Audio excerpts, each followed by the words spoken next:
মুখে দুটো লবঙ্গ নিয়ে ইন্টারভিউ দিলে আপনি ইন্টারভিউ পাস করে যাবেন।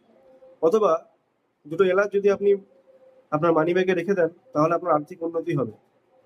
আবার অন্যদিকে সন্ধ্যাবেলা যদি তেজপাতা পোড়ান শনি মঙ্গলবার করে, তাহলে শত্রু দমন হবে বা শত্রুর দৃষ্টি নাশ হবে। সমস্ত ভুল ধারণা এবং কাকতালীয় ব্যাপার থেকে আপনারা কবে মুক্তি পাবেন? লবঙ্গ, এলাচ ও তেজপাতা আপনার ভাগ্য পরিবর্তন করতে পারবে না।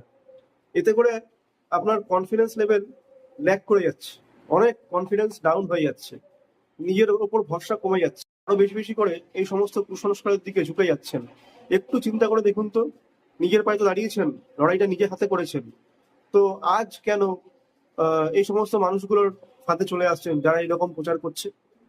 নিজের বুদ্ধি সোজা করুন, নিজের ওপর বিশ্বাস রাখুন, তাহলে দেখবেন লড়াইটা কিন্তু আপনি জিতবেন।